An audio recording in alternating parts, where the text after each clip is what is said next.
Alright, what's up y'all, it's LakerFan here. As we're about to today's video, we're here to talk everything defense in NBA 2K24. So, in today's video, I have taken every Mike Wang tweet that he has put out, and I've put them into separate folders. In yesterday's video, we did the takeover version of this, where I talk everything takeover and just that. If you want to check that out after this one, feel free to. In today's video, we're talking just defense, and in other videos, we're going to be doing just finishing, just shooting, just playmaking. Making it easy on you guys to get like sorted information so you know when you're clicking on the video, this is exactly what you're getting, and it's not just a jumbled assortment of all different types of info. So, I am going to get straight into this stuff. I hope y'all enjoy. If you do, for to drop a like, sub if you're new, tell them noties, all the good stuff, and like always, try this one to 1,000 likes. So, first off, I want to talk about what's most interesting to me, and that is the new motion styles or signature movement styles. Now, if you played my team, you know this is a thing, but it wasn't like a super huge notable thing. That's why I don't really know if it's going to be a super huge notable thing for my players either. But I want to show you what it looks like because I think it's super cool. So in this little preview right here, this guy just has it on the Jokic motion style, right? It's nothing special. It just shows you the way the player moves pretty much. I don't know. Maybe this will be a competitive thing as far as an actual sprint movement, but mainly what it's for is your defensive stance. So we're going to pivot over to my own NBA 2K23 and go ahead and talk about some stuff like this. So I want to start you off with like some theory and some fun ideas, right? So me and my boy Zeke, we were talking at kind of, I would say like a month into the game and saw something like this, but noticed that we couldn't put it on our my players.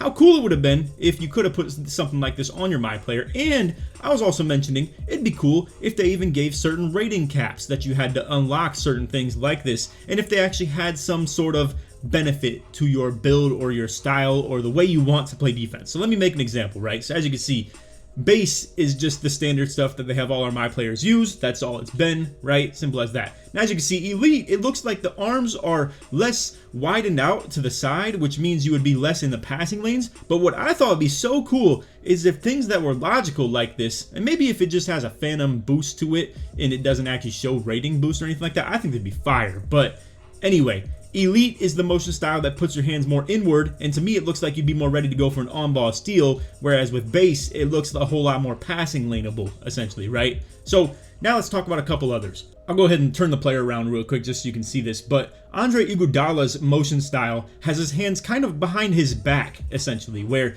to me, I think this would be cooler if it made you more laterally quick.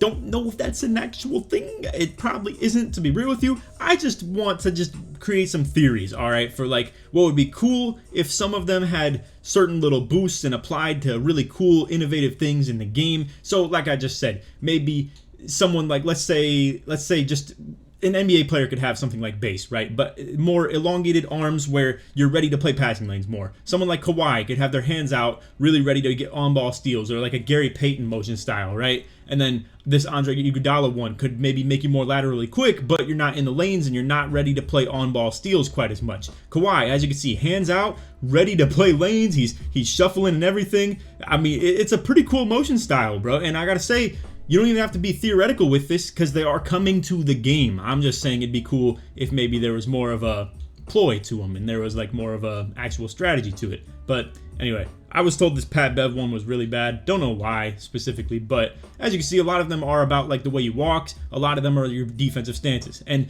I'm sure all of them have each of those things. Just some display the walking, some display the running, some display the defensive style as well. But anyway, that is what motion styles are. And as you can see, Mike responded to this tweet of asking, will the signature movement styles be available in my career on 24? And he says yes. So once again, that's your question being answered. And yes, they are going to be on your my players.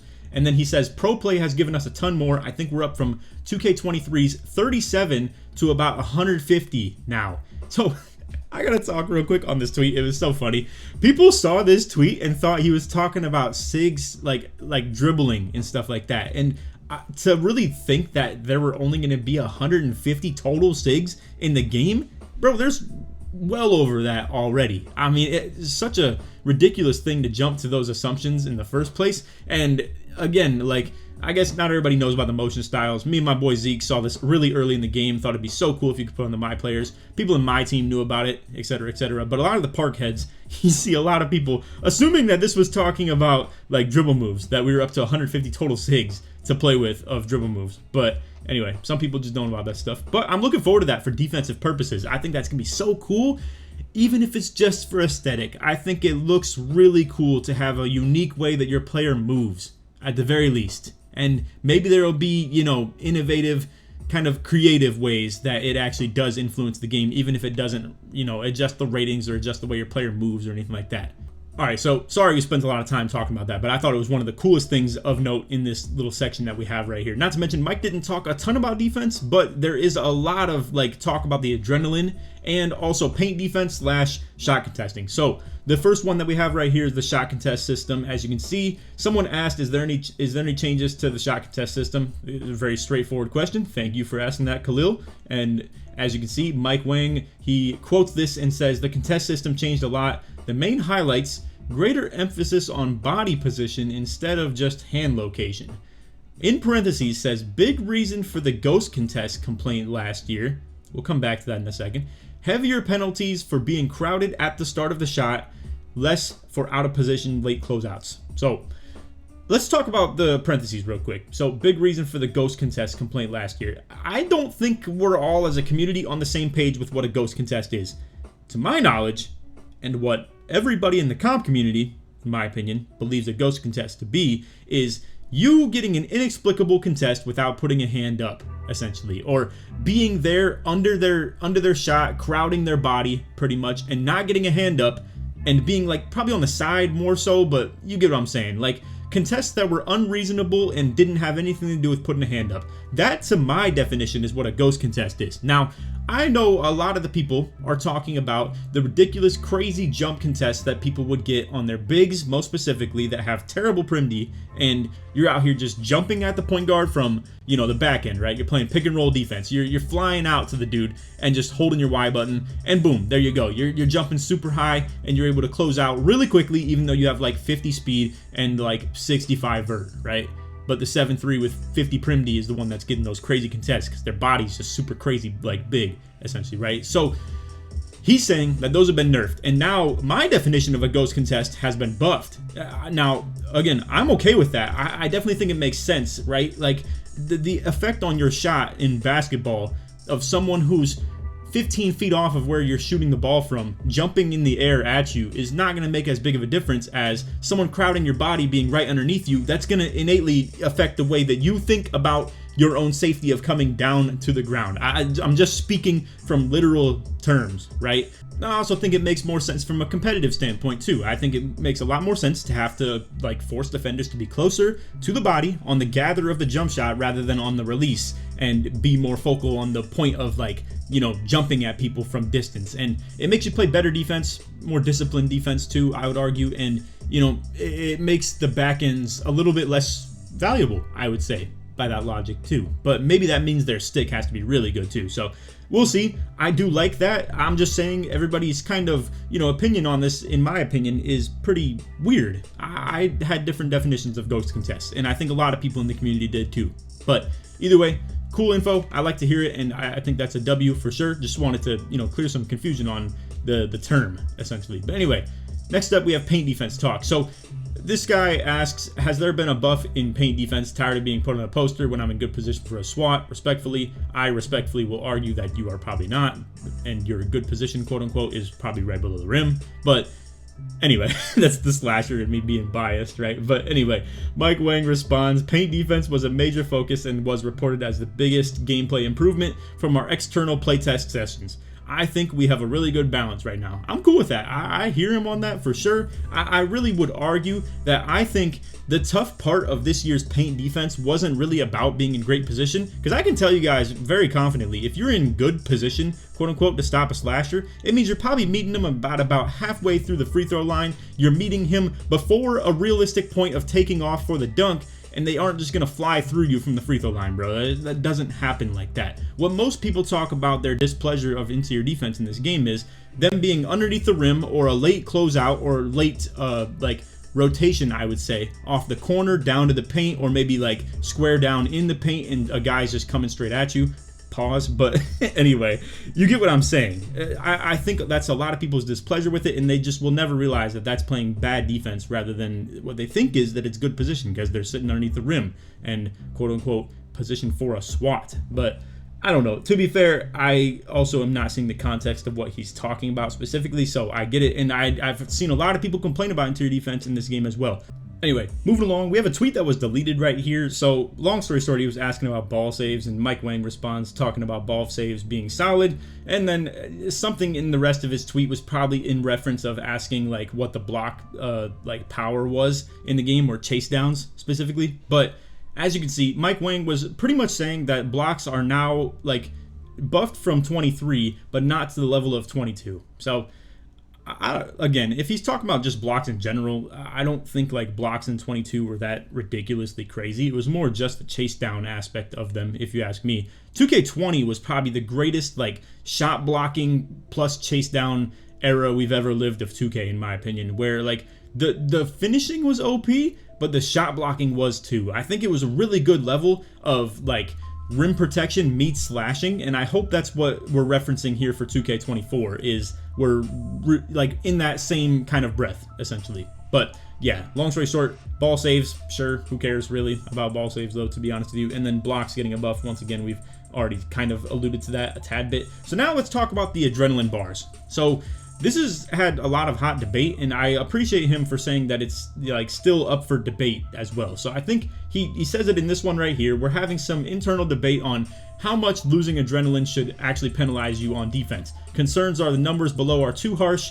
5%, then 10% for the first two bars were suggested. Thoughts? I kind of disagree on this. I feel like it should be a little bit more personally than just this, but definitely not as extreme as this. Because if you guys take a second to actually think about this, and I'll look for the graphic real quick. All right, so we're going to come over to my boy Pelagio's graph right here. As you can see, show him some love too. He does a lot of stuff like this, but this one not really getting as much like, you know, interaction or anything like that. A lot of his graphics are super informative. I know he's kind of scaled it back a tad bit from what he used to be doing, because he was OD with his stuff back in the day. But anyway, and in reference to pretty much what this 75% would do to you, it's so unrealistic to like think this should ever be a thing, to be honest with you. I don't think 75 is ever something we should be talking about, especially for offense either. So as you can see, he shows like in reference a lot of rating thresholds. So we got 93, 90, 85, etc., etc. Don't even pay attention to, you don't even have to care about what the rating specifically is. We're just talking about percentages of the actual attribute. So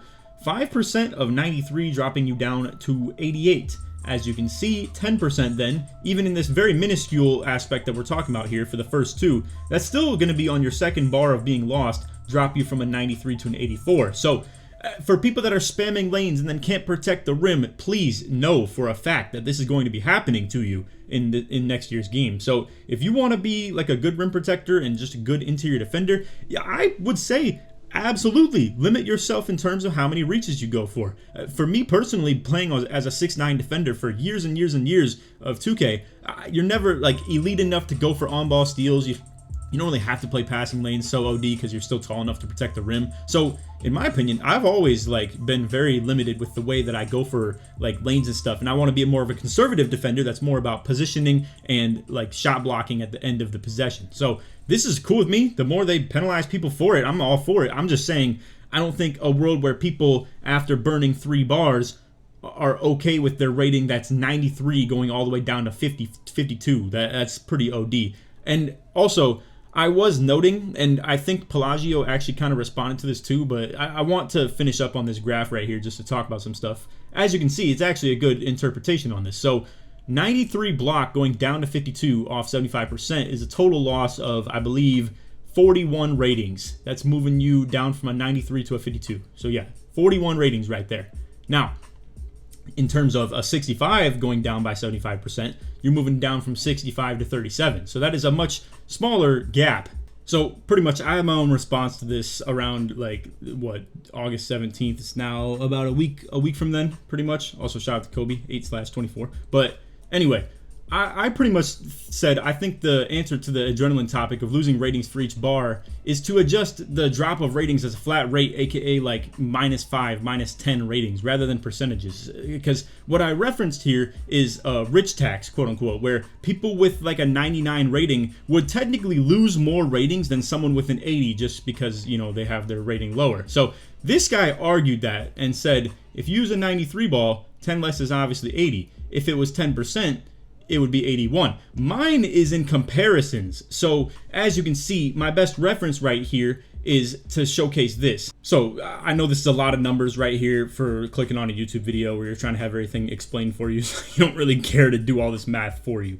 I'm pretty much saying that 90 minus 10 is 80, and 80 minus 10 is 70. That's good and all. I definitely am vouching for that. But 10% of 80 is 8, whereas 10% of 90 is 9. So for you having that 10 higher ratings than the other guy, you're only losing, you're still losing one more. Now, my biggest point for that is to talk about, let's say you're at a 50 rating. I know at the end of the day, going down to 25 is absolutely abysmal. It's terrible. But let's picture in a world where this is your 3-point rating, right? The difference between 50 and 25 is minus 25, which puts you in the dirt. You will not be able to shoot the ball with 25, very likely, obviously, right? Whereas you having 99 three-pointer, you have invested a lot into that. You having 99 3 and dropping it down by 50 for a 50% drop would put you in the 50 range. It would be 99 going down to 50. That is unshootable in the comparison of when you compare it to 99. And I know by that logic, you're like, well, 50 is unshootable too. Do we know that for a fact? I'm just saying, when you make your build in an attempt to be a 99 3-point kind of guy, if you've burned through 3 adrenaline bars, that's kind of OD to drop people down by such a significant rate. Now, I'm not here to say that the percentages translate to offense the same way that they will for defense. I think it'd be smart to actually do a smaller percentage toward offense than you would for defense. But hey, again, I'm biased in my own playstyle where I don't burn through adrenaline very much, so I'm okay with the idea of, adrenaline killing your offensive ratings too. But that's not what I'm here for. I'm here to be a very fair and balanced type of viewpoint on all this stuff. So in reference to the 50%, this is what we're here to talk about right now. So I responded to this and asked how much for offense. He did not respond to this, and hardly anybody did for that matter. But anyway, no clout Laker in the building. But regardless, Mike said he responded to this and, yada yada. We'll talk about this in another video for sure as well. But this guy asked a completely unrelated question to the tweet above, but hey, it's all good. Did the defensive adrenaline debate come to an end yet? And he said, I currently have it set to first bar 7.5, second bar 15, third bar 50. So I think it's a good balance. I believe that's in a good spot. I think it punishes people to a minimal extent for that early one, which is a very realistic way to play, right? You're going to probably spend 1 adrenaline on defense no matter who you are, every single play. Second bar is, for the kind of somewhat risky guys, like the pure locks that are going to be going all out for the steals every possession. And third bar, I think you might as well not play like this, in my opinion, because 50% drop. Think about that for a second. If you go for a steal, and now to be fair, I don't know if this is this is probably how it is, right? For the first steal attempt, you're technically at 0, so you have 99 steal rating, right? So now you didn't get that steal, you've burnt through 1 bar, now you are down 7.5% of your steal rating. Now, when you go for that second steal, you're still using this 7.5%, right? Now you missed it, you're down to 15. So technically your third steal attempt is still going to be using 15% drop of your ratings, and your fourth steal attempt, when you have no adrenaline bars, is going to be this of the 50% drop, and this is the absolute minimum you can get to. Now, to be fair, once again, for those of you out there that are spamming lanes and you're down to minimum adrenaline when you're trying to protect the rim at the end of a play, don't expect for that stuff to work, bro. Even for that matter, down to 15% is still a lot of blocking into your defense rating getting dropped right there, for sure. Anyway, shout out to Boom right here. She ends up actually asking the same question as someone else, and then Mike just kind of responds to the someone else, obviously, as well. RP A-Dot, because my boy, I'm about to be playing Pro-Am with him at the beginning of the year, but we'll be good, for sure. Anyway, Mike responds to the person asking, are adrenaline boosts still not going to be affected until you pass half court, or could someone full court press me and I lose them in the backcourt? You still won't lose adrenaline in the backcourt. So I'm sure that goes for offense and defense. Actually, I lied. It might not apply for defense because it didn't originally. So now that references this talk as well. So I want to talk about the body ups, right? So Mike has talked about the aspect of getting body ups, losing you adrenaline. I think it was in the video form that I didn't put in this video because it could get copyrighted. But anyway, Mike did tweet specifically about this, or like I said, in the video form, about how getting a bump on defense will force the offensive player to lose an adrenaline bar, and then subsequently off that, which we'll talk about in dribbling and shooting videos as well in their own little section, you would then lose shooting ratings dunking ratings, etc., etc. You will go down for every bar you have lost of adrenaline. We don't know what percentage yet as far as that goes. Hopefully he sheds some light on that within the next couple of days before I record the shooting and like dunking videos. But anyway, what is going to get you a loss of that adrenaline bar for an offensive player if you're playing as a defensive player is going to be a body up that is not considered a blow-by win for the ball handler. So I guess pretty much like if you're a ball handler,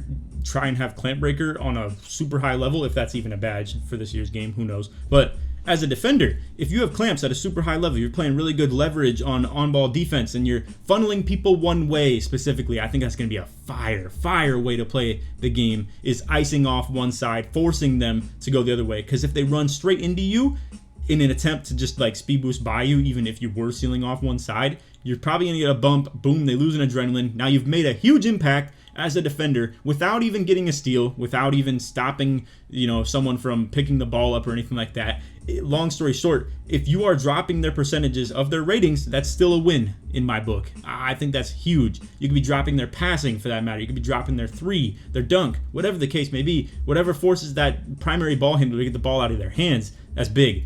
And again, I've been a really big fan of that funnel style of defense where you just ice off one side really hard, force them back the other way into where you can set up your help defenders to be and tell them where to be. I think that's a fire way to play defense, and I'm sure you'll see it a little bit with this, like already mentioned in there. It already was a really good play style in my opinion, even when you didn't get like losses of adrenaline for body up bumps or anything like that. So I'm with it. I think that's going to be a really good way to play. And shout out to Mike for actually answering that question right there. So that is all for our defensive talk right there. We talked a lot about pretty much adrenaline, the loss and use of adrenaline. So the percentage drops and how to actually drop someone's bar as a defender, not to mention the buff of interior defense and blocks. And then also, once again, just talking about the motion styles being back in the game and also for my players. So I'm looking forward to that a lot, and once again, I hope there is some features to them, but even if not, hey, at least it looks cool for aesthetics, so I guess it is what it is. But anyway, that's all for the video. Hope you all enjoyed. If you did, feel free to drop a like, sub if you're new to noties, all that good stuff, and like always, try this 1 to 1,000 likes. If you made it to the end of the video, put defense or D in the comments, show sportsman all the way through. I hope they do drop some form of like informative rebounding sort of thing, but to be real with you, they probably never do that. I'm usually really on that early. I'll make rebounding tutorials, teach you guys some stuff between the screening, transitioning into O boards, talking about box out this, box out that. We get nerdy around here with little intricate stuff like that. But anyway, that is all for the video. I hope you all enjoyed. If you want to stay tuned for the next one, it's going to be the finishing into the probably shooting, then playmaking, or maybe inverse some way of those next 3, but it is what it is. The video prior to this one was the takeover one. If you want to check that out, we're talking about the new takeover system, how to get it. It talks about percentages being shown, etc., etc. A lot of other stuff, team takeover talk. So if you want to see that, feel free to check that one out. I'm sure it's popping up on the screen right about now. But anyway, that is all for the video. Stay tuned for the next ones, and take it easy, man. Peace.